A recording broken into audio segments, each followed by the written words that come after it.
Muito obrigado, Sr. Presidente, Srs. e Srs. Deputados, Sra. Secretária de Estado. Nesta audição, a tradição é fazer, obviamente, o debrief do Conselho Europeu. No entanto, há 3 ou 4 questões que foram logo colocadas pelo PSD na audição com o Sr. Ministro e com a Sra. Secretária de Estado que antecedeu o Conselho Europeu e que na altura não obtivemos resposta.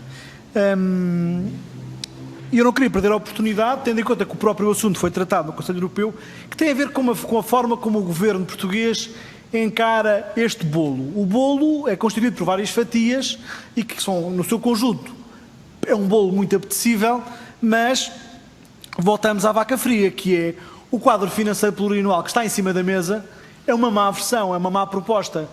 Eu estou a citar o Ministro dos Negócios Estrangeiros e o Primeiro-Ministro, ou seja, aquela proposta que esteve em cima da mesa no início do ano, pouco mudou face à proposta que agora vai ser aprovada.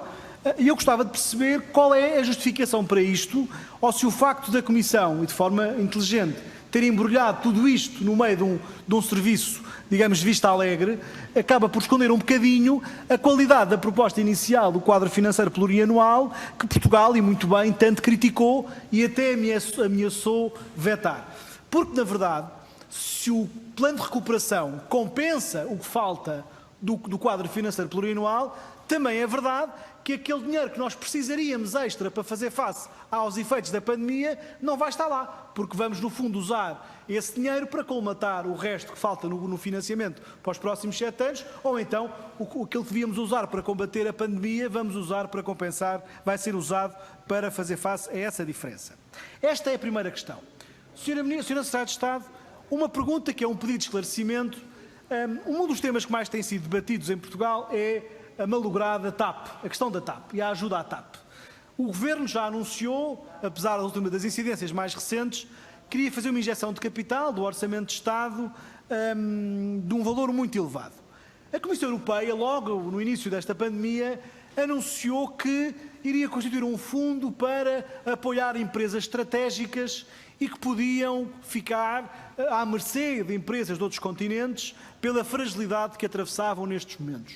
A pergunta que eu faço é: a urgência deste apoio está a fazer com que o Estado recorra ao Orçamento de Estado para apoiar uma empresa em dificuldades, quando poderia esperar por ativar um dos mecanismos europeus que estão em vigor, que no fundo servem para encontrar apoios para viabilizar empresas estratégicas em cada país, como já aconteceu ou como está a acontecer com outras companhias aéreas e empresas de outros setores?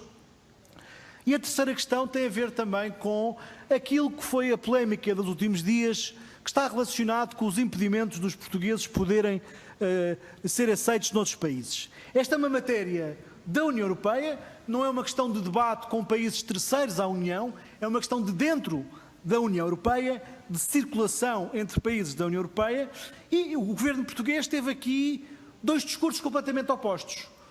Um discurso mais bélico do Ministro dos Negócios Estrangeiros a dizer que ia retaliar de imediato contra estes países.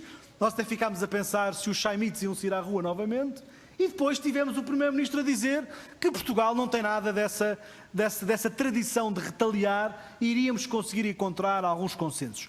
O Governo ficou muito contente quando o embaixador da Dinamarca veio dizer que esperava que no final do mês os portugueses pudessem entrar, que na verdade é manter exatamente o que tinha dito antes, que era até aquele período não entram. Isto passa-se em mais países.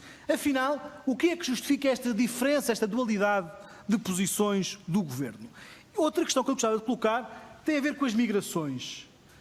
Nós sabemos que muitos dos temas que são discutidos no Conselho depois não constam da agenda e nem da declaração final, mas não deixa de ser coincidente que logo nos dias a seguir ao Conselho ter estado reunido de forma não presente, veio cá para fora uma notícia sobre um novo pacto para as migrações, muito mais da linha dura, de fechar fronteiras, de expulsar ilegais, no fundo de aplicar as regras de forma muito rígida, esquecendo alguma